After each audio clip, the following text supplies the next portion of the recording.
بسم الله. خدنا الخلية وعرفنا اللي هي وحدة بناء الكائنات الحية. فالخلية هتنقسم لنوعين اتنين بس، لا إما خلية موجودة في النبات سميناها خلية نباتية، لا إما خلية موجودة في الحيوان والإنسان سميناها خلية حيوانية. لو جينا نبص على النبات، أهم حاجتين بيميزوه هتلاقي كل النباتات باللون الأخضر. تاني حاجة بتميزه النبات ضعيف، عشان كده ربنا خلق له جدار من مادة صلبة اللي هي السليلوز. يبقى أول حاجة النباتات كلها باللون الأخضر. ليه؟ لأن موجود فيها حاجة اسمها بلاستيدة خضراء. تاني حاجة ليه الشكل اللي بيديله الشكل المحدد ده؟ لأن عنده جدار صلب من مادة صلبة اللي هي السليلوز. تعالوا بقى نتعرف على مكونات الخلية. هنلاقي الخلية النباتية من بره كده اللي هو الجدار ده موجود في الخلية النباتية، بس قلنا عشان النبات ضعيف محتاج حاجة تقويه. يبقى عندنا ده جدار اسمه جدار خلوي، من اسمها جدار خلوي. ده طبعا اللي بره. اللي بعد الجدار الخلوي اللي بره كده اللي محيط بالمكونات اللي جوه على طول مباشر سميناه غشاء بلازمي، او غشاء برضه غشاء خلوي. طيب تعالوا نبص على الخلية الحيوانية، هنلاقي مفيهاش الجدار، مفيهاش الا الغشاء بس اللي هو غشاء خلوي او غشاء بلازمي او غشاء الخلية برضو. طيب بعد كده تعالوا ندخل جوه الخلية نشوف جواها ايه. هنلاقي الخلية موجود فيها كرة في النص كده سميناها النواة. يبقى الكرة اللي موجودة في المركز في النص دي اللي مسيطرة على كل المكونات سميناها النواة. وهنلاقي بعد النواة كده حاجة متشبكة في بعضها، شوفوا من اسمها متشبكة، يبقى شبكة اندو بلازمية. خلوا بالكم من الاسم، شبكة اندو بلازمية، مش ده الغشاء البلازمي، يبقى دي شبكة من اسمه برضو بلازمية، شبكة اندو بلازمية. طيب وعندنا حاجة زي جهاز الواي فاي كده سميناه جهاز جولجي، او ممكن جهاز جولجي، نفتكره بمادة الجيولوجيا، جيولوجيا. يبقى عندنا جهاز زي الواي فاي سميناه جهاز جولجي. عندنا كيس كبير كده سميناه الفجوة. فجوة ايه؟ موجود في العصارة، يبقى فجوة عصارية، بيكون كبير في الخلية النباتية زي ما انتوا شايفين كده. عندنا برضو حاجة زي الوردة كده اسمها ميتوكوندريا. اسمها ميت؟ لا ميتو. الميت بنعمل له ايه؟ كوندير، يبقى ميتوكوندريا اللي هي شبه الوردة كده. السائل بقى اللي جوه ده سائل هلامي. يعني ايه هلامي دي؟ هلامي يعني شبه الجل كده، شبه العسل، بيبقى تقيل. دي اللي بتسبح فيه كل المكونات بتتحرك جواه، سميناه السائل ايه؟ السيتو بلازم. يبقى السائل اللي جوه ده اسمه السيتو، مش هو سائل يعني ميه سيتو بلازم، سيتو بلازم. نتعرف على مكونات الخلية النباتية تاني. قلنا الخلية النباتية أهم حاجة بتميزها الجدار من بره اسمه جدار خلوي، بعد كده غشاء خلوي أو غشاء بلازمي. عندنا في كيس كبير قوي كده الفجوة. فجوة ايه؟ فجوة عصارية. الكرة اللي في النص دي النواة. بعد كده متشبك في بعض جوه بعد النواة كده شبكة اندو بلازمية. جهاز زي الواي فاي كده سميناه جهاز جولجي. بعد كده اللي عاملة زي الوردة كده دي بنسميها ميتوكوندريا. تمام. عندنا البلاستيدة برضو، البلاستيدة الخضراء المسؤولة عن البناء الضوئي. وقلنا الفجوة العصارية كبيرة في الخلية النباتية عشان طبعا تخزن مية بكمية أكبر. تعالوا نقول المكونات مع بعض تاني بس في الخلية الحيوانية هي نفس المكونات. هنلاقي برضو الكرة اللي موجودة في النص اسمها النواة. اللي بعد النواة اللي متشبك في بعض شبكة اندوبلازمية. بعد كده اللي زي الوردة دي ميتوكوندريا. اللي زي جهاز الواي فاي دي جهاز جولجي. بعد كده قلنا اللي زي الوردة الميتوكوندريا.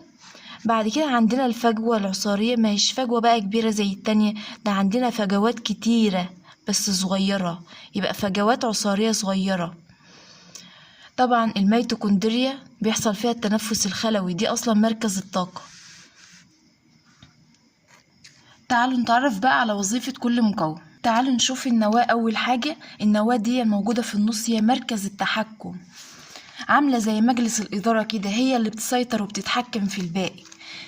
طيب النواة بتعمل ايه؟ بتعمل حاجتين، بتكون البروتين، تاني حاجة مسؤولة عن انقسام الخلية عشان تكون خلايا جديدة. تلاقي الخلية بتنقسم، تكون خلايا جديدة، يبقى حاجتين، انقسام الخلية وتكوين البروتين. طيب اللي حوالين النواة ايه؟ شبكة اندوبلازمية، بتعمل ايه؟ النواة بتكون البروتين، دي بتجمع البروتينات دي ليه؟ لبناء وإصلاح الخلية. بعد كده عندنا جهاز جولجي. جهاز جولجي بيعمل ايه؟ هنلاقي جهاز جولجي هنا بيغلف وبيحضرها عشان تخرج بره الخلية. يبقى جهاز جولجي هو اللي بيحضر وبيغلف المواد اللي داخل الخلية عشان تخرج بره الخلية. يبقى تاني، النواة بتعمل ايه؟ قلنا النواة هي اللي بتكون البروتينات. طيب الشبكة الاندوبلازمية هي اللي بتجمع وبتنقل البروتينات لبناء وإصلاح الخلية، للبناء والإصلاح. جهاز جولجي هو المسؤول عن التحضير، بيغلفها عشان تخرج بره الخلية خالص. جهاز جولجي اللي هو عامل زي الواي فاي. طب عندنا الفجوة العصارية هنا كبيرة، ليه؟ هي كيس، هي المخزن بتاع الغذاء، بتخزن ايه؟ بتخزن المية والغذاء وايه والفضلات. عندنا الميتوكوندريا هي اللي بتاعت الطاقة، بتحول السكر اللي هو الغذاء بتاع الخلية النباتية لطاقة، دي الميتوكوندريا. وقلنا السيتوبلازم هو السائل اللي بتسبح فيه كل المكونات.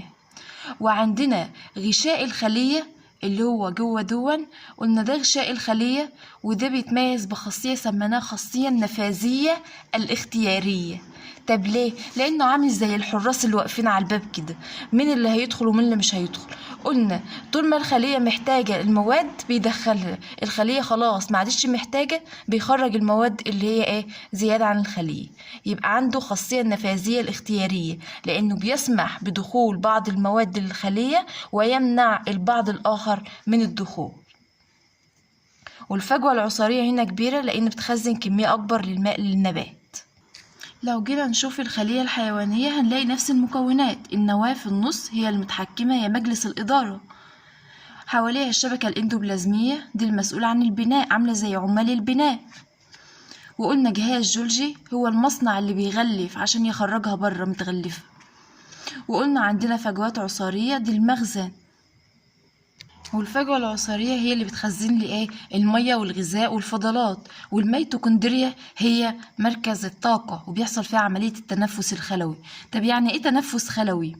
التنفس من اسمه تنفس، يبقى غاز ايه؟ محتاجين غاز الاكسجين. طيب انت مثلا لو هبطان او كده بيقولك بناكل طبعا لان الاكل هو اللي بيدينا الطاقة. طب ازاي؟ طبعا الطعام بيدخل الخلية ومعاه الاكسجين، بيحصل تفاعل الاكسجين مع الطعام بيدي الخلية من الطاقة عشان تشتغل. انما طول ما انت بتشتغل من غير اكل طبعا مفيش طاقة ومعادش تشتغل. يبقى بيتفاعل الاكسجين مع الطاقة. طيب الطاقة اللي موجودة في الاكل دي طاقة كهربية ولا طاقة ايه؟ طاقة مخزنة، يعني طاقة اسمها طاقة كيميائية. يبقى يتفاعل الأكسجين عشان يعطي الخلية اللي هي الطاقة الكيميائية للاستمرار طبعا في العمل. يبقى تعرفنا على الخلية وعرفنا اللي هي نوعين، خلية نباتية وخلية حيوانية، وعرفنا المكونات. طيب الخلية النباتية ايه الحاجتين قلنا اللي بيميزوها عن الخلية الحيوانية؟ حاجتين، بلاستيدة خضراء والجدار الخلوي. تعال نشوفهم بالتفصيل. قلنا أهم حاجتين بيميزوا الخلية النباتية هي البلاستيدة الخضراء والجدار الخلوي. طيب البلاستيدة الخضراء هنلاقي اللي النبات بيقدر يصنع غذائه بنفسه. طيب ليه؟ لوجود البلاستيدة الخضراء المسؤولة عن البناء الضوئي. يعني مثلا لو مش موجود البلاستيدة الخضراء دي النبات بيموت. طب ليه؟ لأن البلاستيدة الخضراء دي موجود فيها صبغ مهم اسمه صبغ الكلوروفيل. صبغ الكلوروفيل ده هو اللي بيمتص الطاقة من الشمس، فبيعمل عملية اسمها عملية البناء الضوئي. العملية دي هي اللي بياخد النبات الأكل بتاعه اللي هي عبارة عن سكر الجلوكوز بيخزنه. يبقى يستطيع النبات صنع غذائه بنفسه لوجود البلاستيدة الخضراء المسؤولة عن عملية البناء الضوئي. ليه؟ لأن بيمتص صبغ الكلوروفيل اللي في البلاستيدة الخضراء الطاقة، فبيصنع غذاء النبات. طب مثلا سؤال علل، ليه الخلية الحيوانية لا تستطيع صنع غذاء بنفسها؟ ليه انت مثلا ممكن ما الإنسان ممكن يقعد من غير أكل، الخلية تصنع غذائها بنفسها؟ لا طبعا، لأن مش موجود بلاستيدة خضراء. طيب وقلنا الخلية النباتية برضو بيميزها جدار خلوي، قلنا من مادة اسمها السليلوز. طيب ليه الخلية الحيوانية ما عندهاش الجدار الخلوي ده؟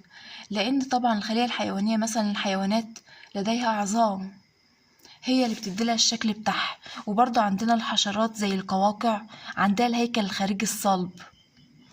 يبقى عندنا لأن لديها تراكيب بتساعد على الحفاظ على شكلها.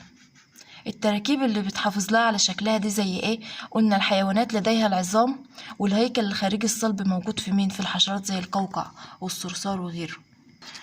نراجع اللي احنا قلناه تاني. قلنا الخلية نوعين اتنين بس، لا إما خلية نباتية لا إما خلية حيوانية. الخلية النباتية دي طبعا موجودة في النبات بس. طيب الخلية الحيوانية موجودة في الإنسان وفي الحيوان. الخلية النباتية تحت الميكروسكوب بيبقى باللون الأخضر ده وبلها شكل محدد اللي هو شكل مستطيل. الخلية الحيوانية شكلها غير منتظم، لأن طبعا قلنا هنا اللي بره جدار خلوي من مادة اسمها السليلوز، هو ده اللي بيقويها وبيديلها الشكل اللي هو المستطيل. انما الخليه الحيوانيه ما عندهاش الجدار، امال عندها ايه؟ عندها غشاء سميناه غشاء بلازمي او غشاء الخليه او غشاء خلوي. طيب الغشاء البلازمي قلنا بيتميز بالنفاذيه الاختياريه. ليه؟ لانه عامل زي الحارس اللي واقف على البوابه، بيسمح بدخول بعض المواد ويمنع البعض الاخر من الدخول، طبعا حسب حاجه الخليه. وخدنا قلنا فجوة عصارية، الفجوة دي اللي هي الكيس اللي بيخزن المية، بيخزن الأكل، بيخزن الفضلات. وقلنا السائل اللي موجود في الخلية بنسميناه سائل هلامي اللي هو السيتوبلازم، تمام. واللي في نص الخلية سميناها اللي هي ايه؟ النواة، هي اللي بتتحكم، هي اللي فرض سيطرتها على الباقي المكونات. طيب المكونات دي سميناها ايه؟ سميناها كل مكون فيها عضية. طيب يعني ايه تعريف العضيات دي؟ زي ما مامتك مثلا بتقولك تنظف سريرك كل يوم، مامتك هتنظف بقية البيت، يبقى انت لك وظيفة خاصة او وظيفة محددة اللي انت هتنظف سريرك بس. العضية هي تركيب موجود فين؟ قلنا داخل الخلية، له وظائف خاصة. يبقى العضية هي تركيب داخل الخلية له وظائف خاصة. يعني النواة هنا عضية داخل الخلية، الفجوة العصارية، الميتوكوندريا، جهاز جولجي، عندنا البلاستيدة الخضراء، كل دي مجموعة عضيات هي تركيب موجود جوه الخلية وله وظيفة محددة. تعالوا نحل شوية أسئلة على الدرس. تنقسم الكائنات الحية إلى كائنات نقط ونقط. طبعا قلنا كائنات عندها خلية واحدة سميناها وحيدة الخلية، ودي طبعا تركيبها بسيط فكائنات بسيطة. وكائنات عديدة الخلية اللي هي كائنات معقدة في التركيب. طيب جسم الإنسان بيتكون من كام خلية؟ حوالي 40 تريليون خلية، ده طبعا رقم كبير أوي، 40 تريليون خلية. طيب تركيب معظم الكائنات الحية عديد الخلايا في نقط مستويات، طبعا قلنا في 5 مستويات من الصغير للكبير. قلنا أول حاجة الخلية، بعد الخلية الجزء اللي هو اللحمي اللي هو النسيج سميناه نسيج، بعد النسيج اللي هو مين؟ العضو زي مثلا الفم في الجهاز الهضمي. بعد العضو قلنا أجهزة اللي هو الجهاز الهضمي، الجهاز الدوري، الجهاز التنفسي، بعد كده جسم الكائن الحي. يبقى تاني 5 مستويات، الخلية أصغر حاجة، بعد كده النسيج، العضو، الجهاز، الكائن الحي. طبعا الخلايا المختلفة لها تراكيب مختلفة. قلنا عملية استخدام أكسجين للحصول على الطاقة الكيميائية من الطعام عشان تمكن الخلية في الاستمرار، سميناها الأكسجين، يبقى تنفس. تتمكن الخلايا، يبقى هنا ايه؟ خلية، خلوي، يبقى تنفس أكسجين. خلية يبقى تنفس خلوي.